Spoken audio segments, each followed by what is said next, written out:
உங்கள் favourite TV ஷோக்களை இனி miss பண்ண தேவையில்லை. ZEE5 இல் முற்றிலும் இலவசமாக காணுங்கள். இங்கேயும் எப்பொழுதும். அந்த ராதா அப்புறம் மோகன் அழிக்கிறதுக்கு நான் இப்ப என்ன வேணாலும் பண்ணுவேன். என்கிட்ட வண்டி சாவியை கொடு. ராதாவும் மோகனும் என் கண்ணுல மண்ணை தூவிட்டு அவங்க வாழ்க்கையில பெரிய தப்பு பண்ணி தொலைச்சிட்டாங்க. இப்ப நான் என்ன பண்ண போறேன்னு பாருங்க. Just wait and watch.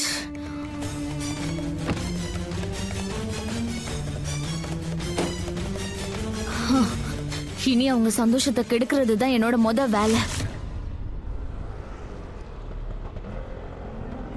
இன்னைக்கு நான் ரொம்ப சந்தோஷமா இருக்கேன்.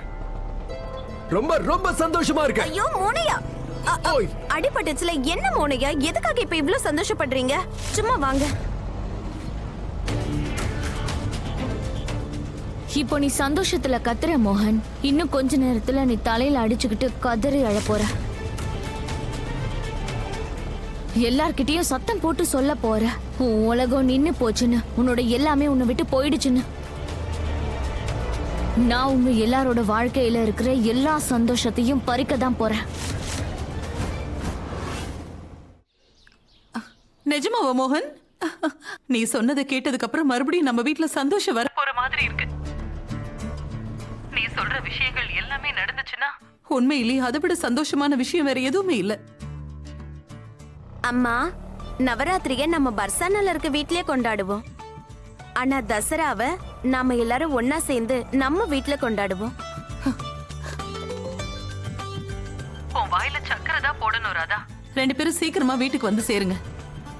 நாங்க பூஜைக்கு தேவையான ஏற்பாடுகள் எல்லாத்தையும் ஆரம்பிக்கிறோம். சரி அம்மா, நாங்க ஆக்சுவலா குஷியை பார்க்க போயிட்டு இருக்கோம். நாங்க 2 பேரும் சேர்ந்து அவளுக்கு சர்ப்ரைஸ் கொடுக்க போறோமா.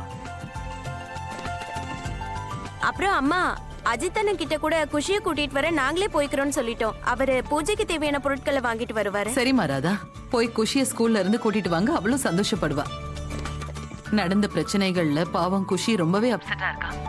சீக்கிரம் வந்துருங்க. கடவுளே, இனி எல்லாமே நல்லதாவே நடக்கணும். மாம்,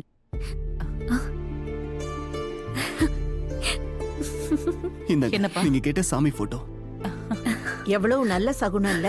ராகுல் துர்காமா போட்டோ கொண்டு வந்திருக்கான். இந்த வீட்ல இருக்கிற எல்லா பிரச்சனைகளும் கஷ்டங்களும் தூரம் ஓடிடும்.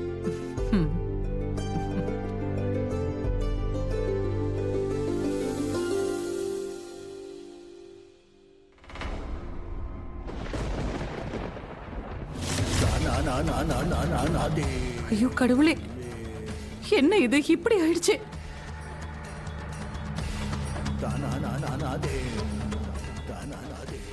இது ஆனா அம்மா, கண்ணாடி உடைஞ்சா நல்லது தானே சொல்லுவாங்க. இல்ல கீர்த்தி, சாமி படத்தோட கண்ணாடி உடையறது உண்மையிலேயே பெரிய அபசகுணம்னு சொல்லுவாங்க. இந்த மாதிரி சாமி படம் உடைஞ்சிருக்குன்னா அதுக்கு என்ன அர்த்தம்? ஐயோ கடவுளே, அப்படின்னா ஏதாவது தப்பான விஷயம் நடக்க போகுதா? ZEE5 ஆப்பை டவுன்லோட் செய்து அனைத்து எபிசோடுகளையும் இலவசமாக பாருங்க.